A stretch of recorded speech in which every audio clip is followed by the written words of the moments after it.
como un arquetipo y símbolo de hombre del Renacimiento, Leonardo da Vinci ha pasado a la historia no solo por sus múltiples habilidades en ámbitos como la pintura, la ciencia o la escultura, entre otras muchas, sino también por su misteriosa y enigmática vida. En este sentido, entre 1495 y 1498, Leonardo pintó una de sus obras más conocidas, como es La Última Cena, una obra que representa la última comida compartida por Jesús con sus discípulos y en las que muchos han querido ver un vínculo con la figura de María Magdalena.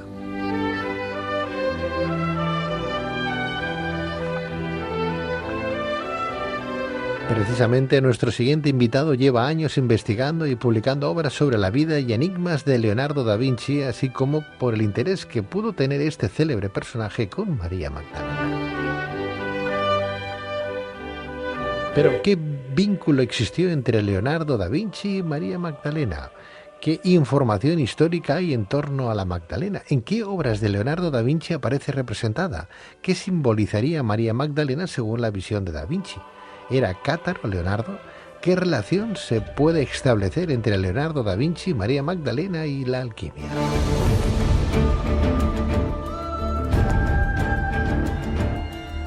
Para responder a estas y otras cuestiones tenemos con nosotros a José Luis Espejo, licenciado en Geografía e Historia, investigador del sustrato mítico, simbólico y hermético de la cultura occidental y autor, entre otros, de El viaje secreto de Leonardo da Vinci, del año 2011, o Los mensajes ocultos de Leonardo da Vinci, del año 2012, ambas obras de la editorial Base.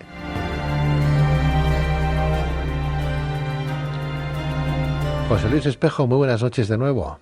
Hola, buenas noches. Bienvenido, José Luis, ¿qué tal estamos?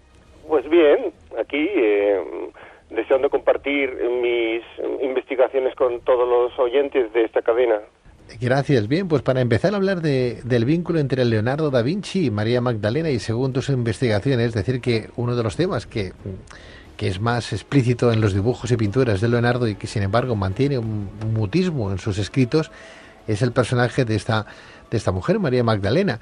¿Podemos decir que María Magdalena es omnipresente, si bien de forma oculta, en las pinturas de Leonardo da Vinci, José Luis?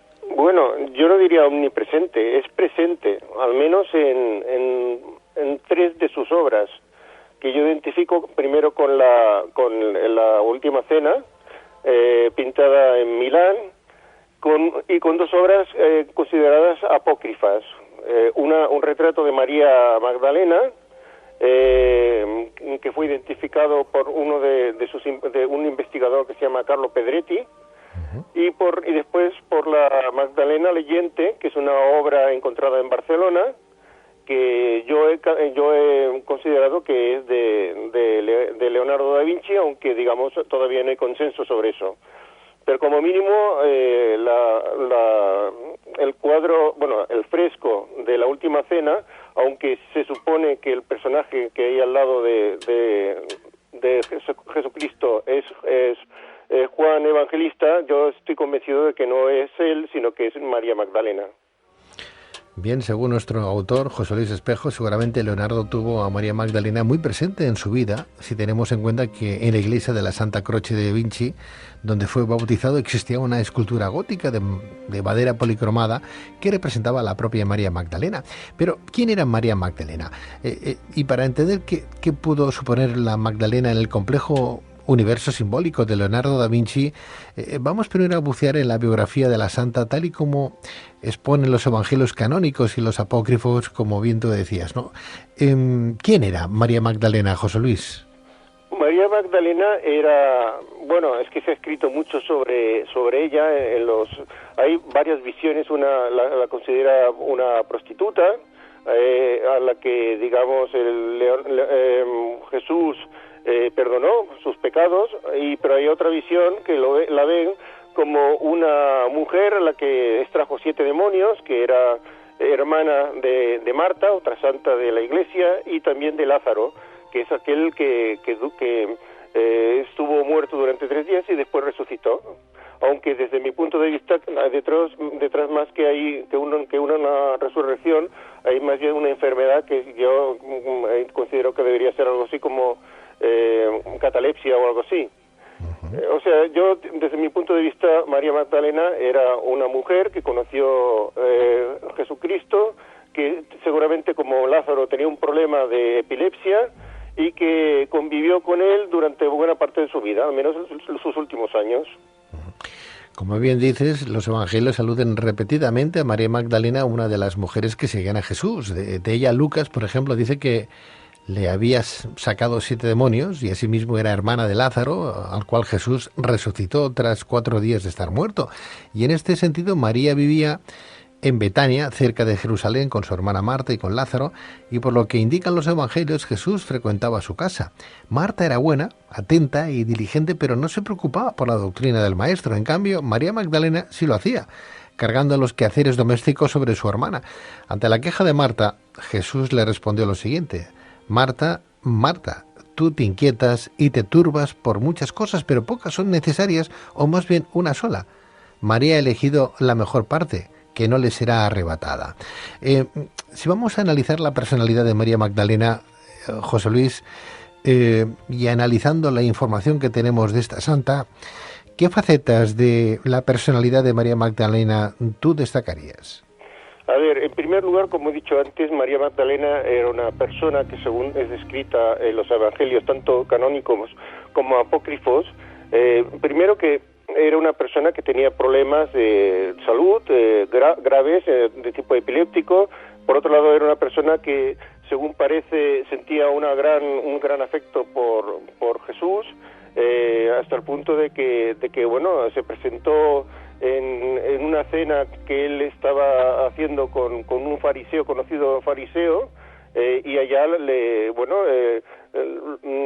llorando, fue a la mesa y le lavó los pies con un ungüento, mientras que se los remojaba también con sus propias lágrimas.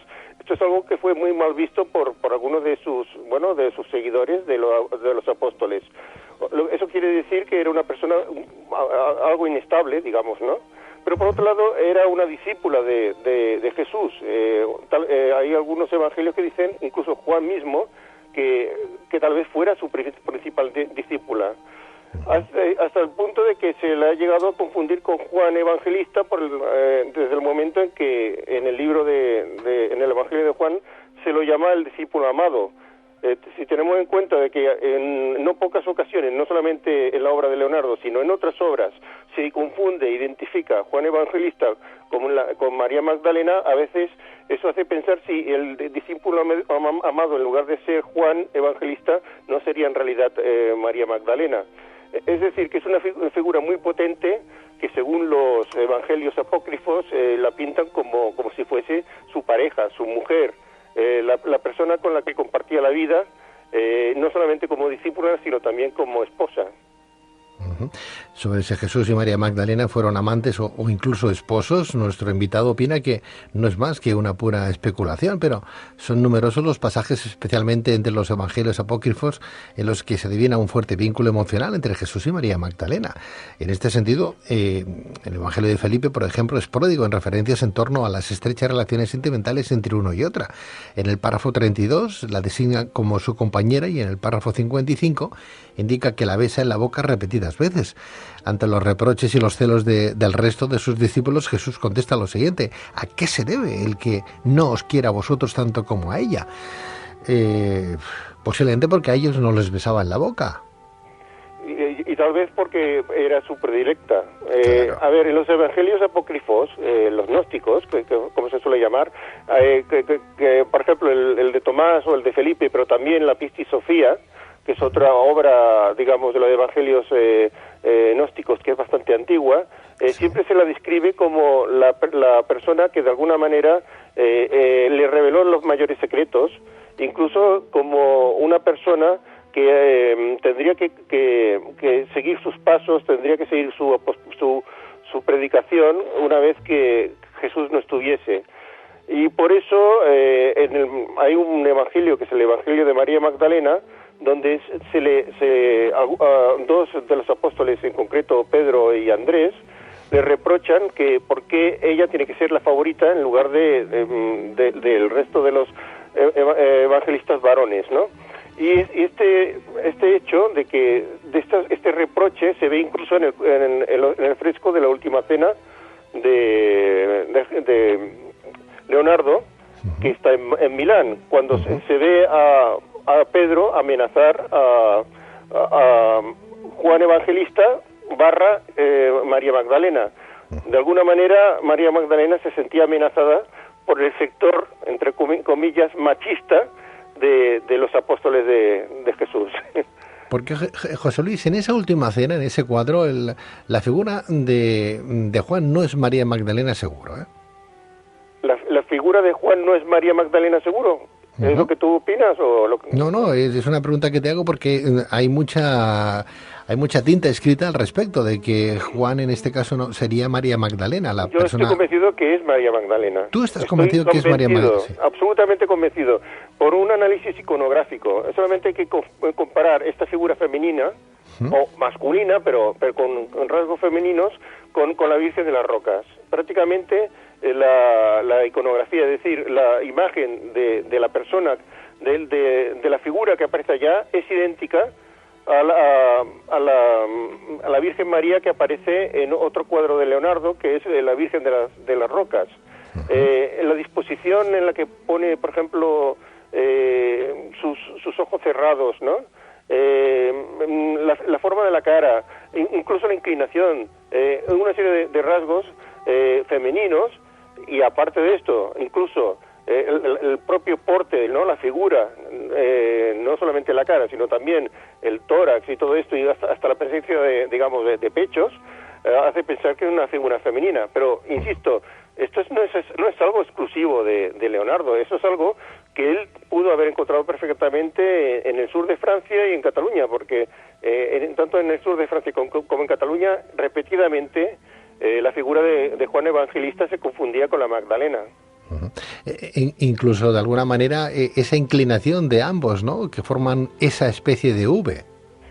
Sí, una V que algunos interpretan como un cáliz, ¿no? Sí. Pero por otro lado hay que tener en cuenta que digamos que la Magdalena siempre tiene dos símbolos, dos imágenes iconográficas. Por un lado está el cáliz, ¿no? El que es el ungüento con el que fregó los pies de Cristo cuando estaba en la casa de Simón el leproso. Pero por otro lado está, digamos, la calavera. La calavera y el cáliz son los dos símbolos principales de la Magdalena. Pero si pensamos en Juan Evangelista también se caracteriza por dos símbolos. Uno es el águila, que es el animal del tetramorfos que lo caracteriza, y por otro lado es también otra copa, que según la tradición él tuvo que beber un veneno y a pesar de todo se salvó de morir envenenado, ¿no? O sea que tanto Juan Evangelista como María Magdalena se caracterizan por tener como símbolo una copa. Pues esta misma copa, esta V, es uno de los mensajes ocultos que se esconden detrás de esta figura iconográfica de la Última Cena. Y después también, si lo extendemos, podemos ver una M. Sí. Es decir, si vemos la figura, por un lado, de Pedro con Juan barra Magdalena, y por otro lado, Cristo, ahí tenemos una M, claramente.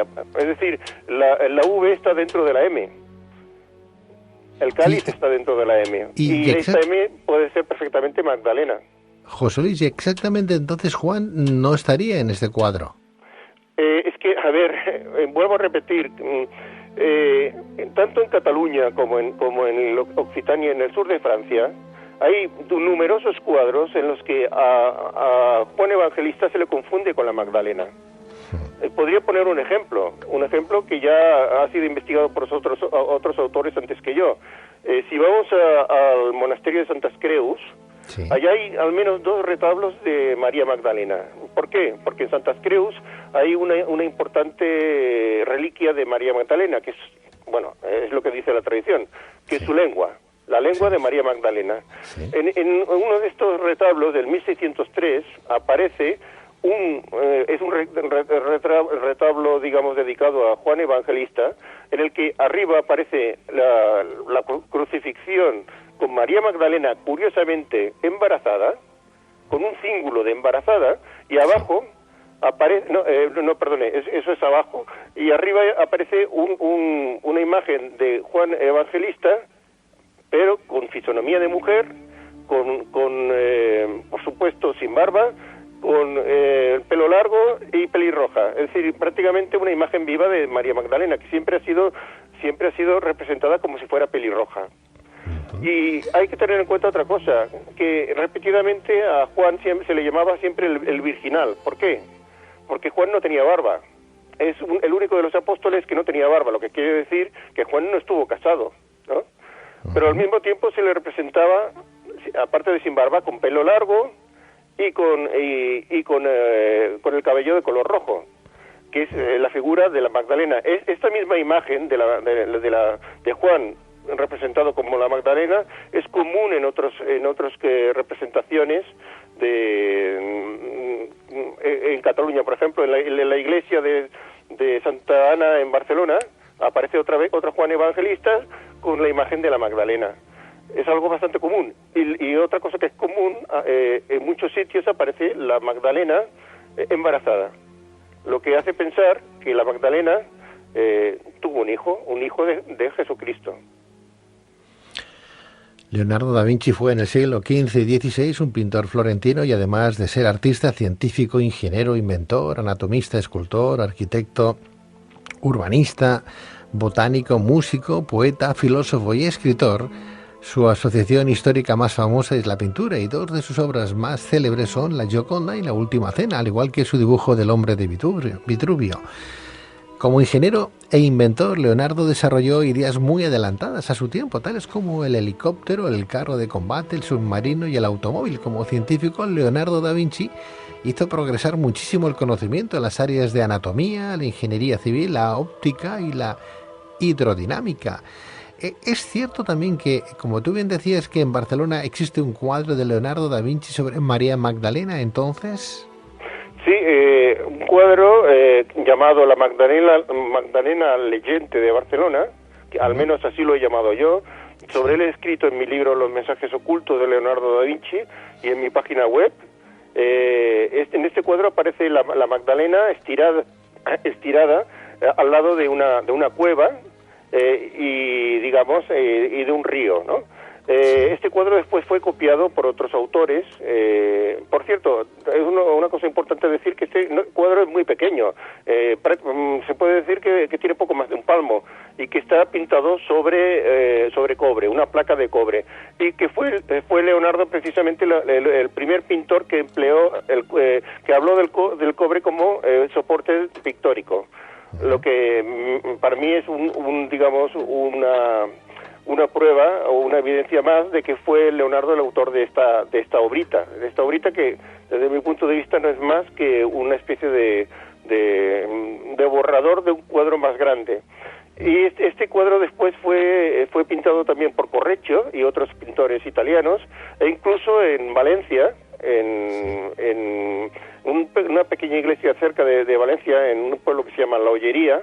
En 1522 se hizo un relieve con la misma imagen, exactamente igual, de la Magdalena Leyente, lo que quiere decir que es un motivo que Leonardo conocía, que empleó seguramente porque conocía la iconografía con la que era conocida en la zona de Occitania, del sur de Francia, siguiendo la leyenda provenzal de la María Magdalena. Creo que es un tema que habría que tratar, la leyenda provenzal de María Magdalena, siguiendo con este tema.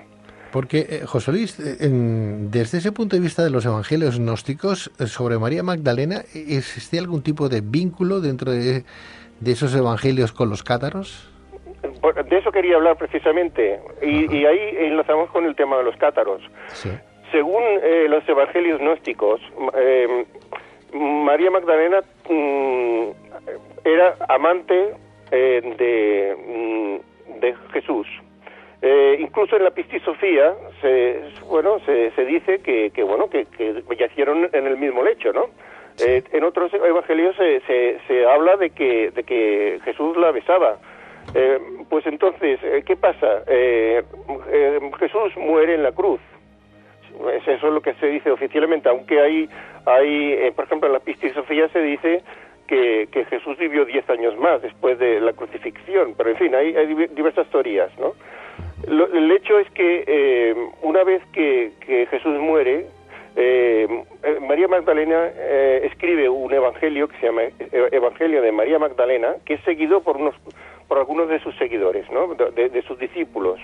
Ella fue considerada por algunos su principal discípula o su principal apóstol. Pues entonces parece que hubo una querella, unas rencillas entre ella y Pedro y otros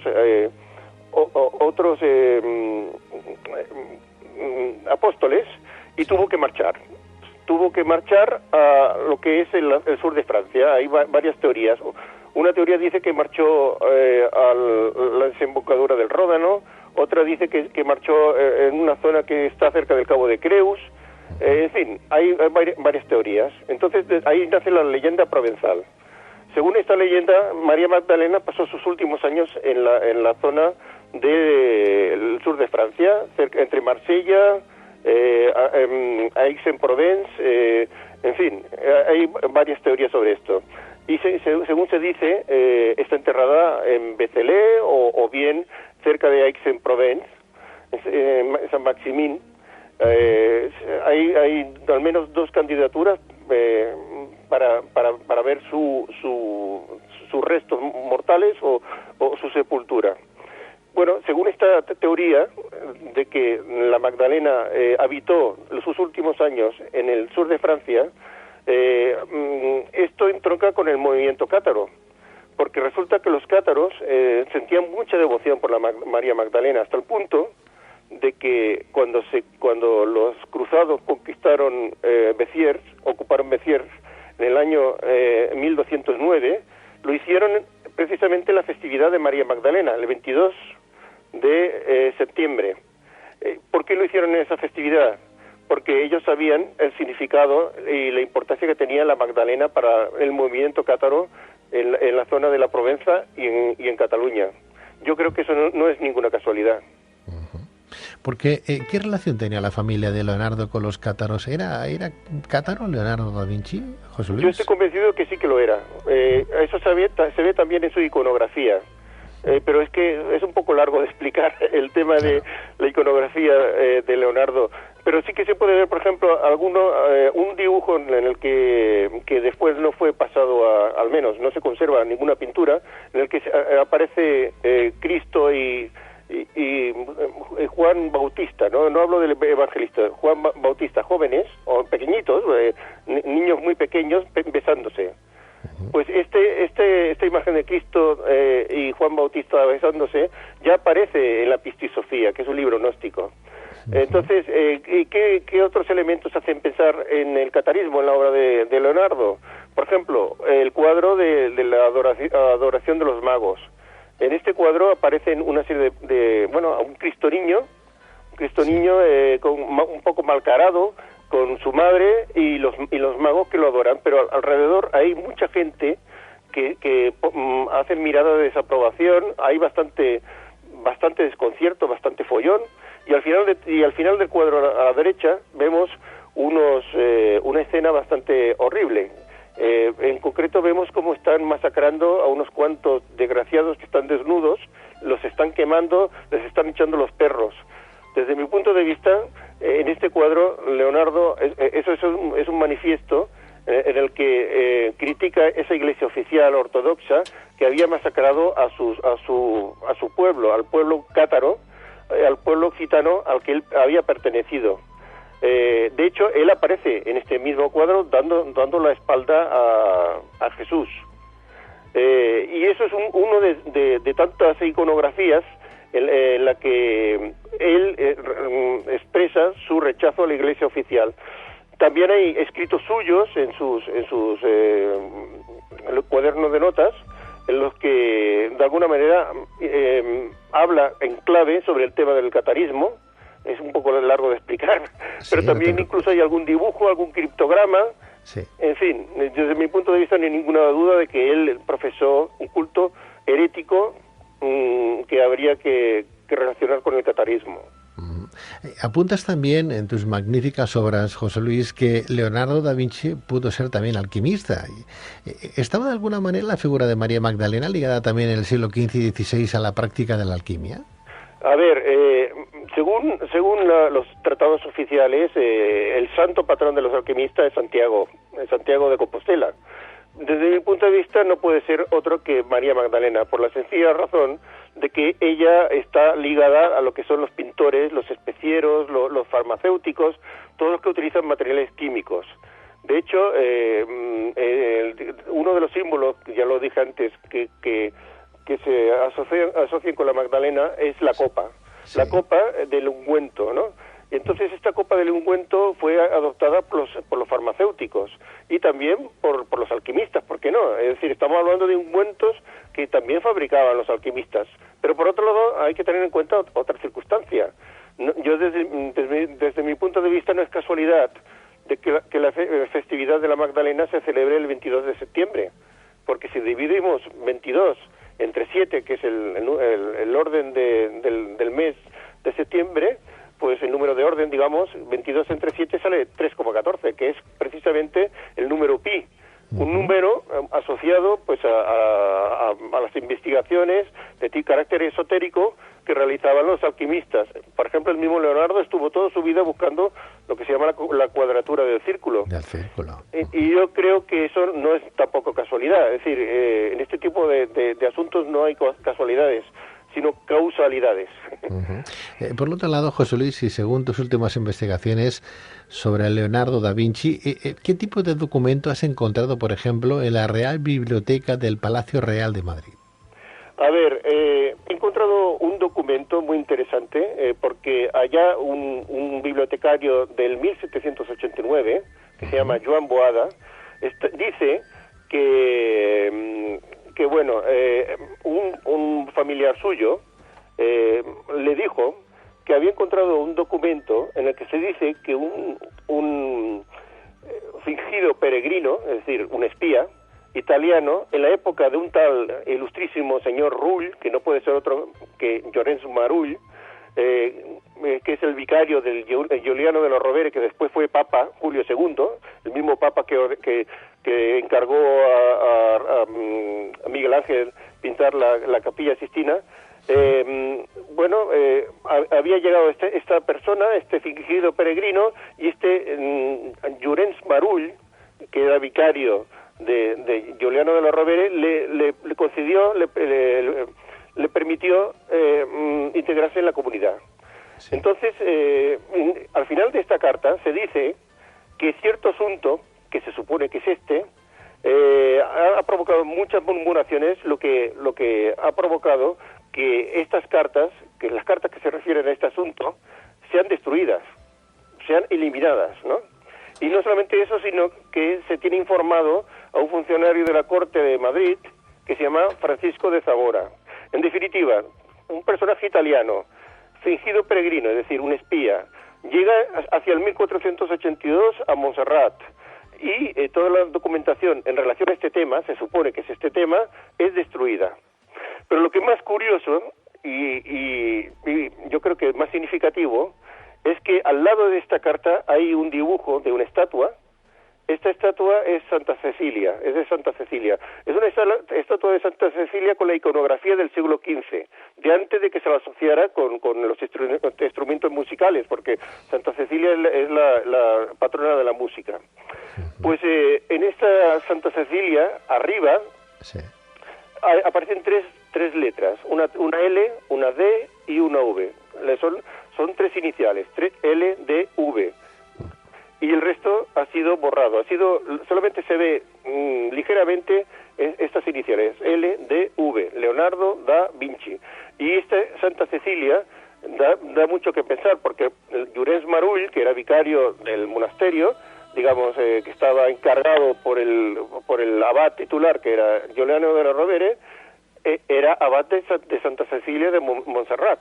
O sea que de alguna manera este dibujo está relacionado con esa carta.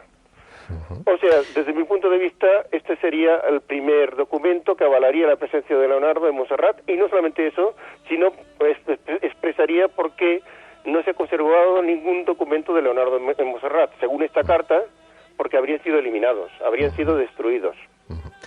Es una lástima, José Luis Espejo, ya que el archivo de Montserrat fue incendiado por los franceses en 1811, lo que provocó que se perdiese valiosa información comprendida entre 1475 y 1484, como bien comentas, ¿no? De esta forma no se puede demostrar con documentos del monasterio la presencia de Leonardo da Vinci en el mismo. Podemos obtener mucha más información sobre las investigaciones de nuestro invitado sobre el célebre personaje de Leonardo da Vinci en algunos de sus libros, como por ejemplo, como decíamos al principio, El viaje secreto de Leonardo da Vinci, publicado en el 2011, o Los mensajes ocultos de Leonardo da Vinci, publicado en el 2012 por la editorial Base. Pero también tiene su propia página web si queréis seguirle, joseluisespejo.com, es así de fácil, joseluisespejo.com. José Luis, nuevos descubrimientos, nuevas investigaciones, ¿sigue sobre este personaje u otros? Sí, continúo investigando, en concreto siguiendo la pista de Leonardo. Yo creo que este descubrimiento de los papeles que hay en el Palacio Real de Madrid, para mí tiene una gran importancia, y hay que tener en cuenta una cosa, que según estos papeles no solamente se perdieron documentos porque fueron quemados por los franceses, cosa que yo dudo, porque yo creo que los monjes habrían tomado las precauciones para guardar este archivo, pero en fin, sino que según aparece en esta carta de la que he hablado antes, fueron los mismos archiveros del 1789 los que habrían hecho desaparecer algunos documentos que consideraban que eran inconvenientes, tal vez porque a algunas personas no le interesaba relacionar Leonardo con Montserrat, porque no le interesaba que se asociase a Montserrat con un hereje, con un personaje herético y además cátaro como Leonardo. Al menos esa es mi teoría. Muy bien. Bueno, pues te seguiremos leyendo e invitando a este programa para que nos vayas ilustrando con todas las nuevas novedades que puedas ir obteniendo, José Luis. Vale, pues muchas gracias. Gracias a ti, hombre. José Luis Espejo, licenciado en Geografía e Historia, investigador del sustrato mítico, simbólico y hermético de la cultura occidental y autor del libro El viaje secreto de Leonardo da Vinci. Gracias, José Luis. Muchísimas gracias. Hasta la vista. Hasta pronto. Gracias y muy buenas noches.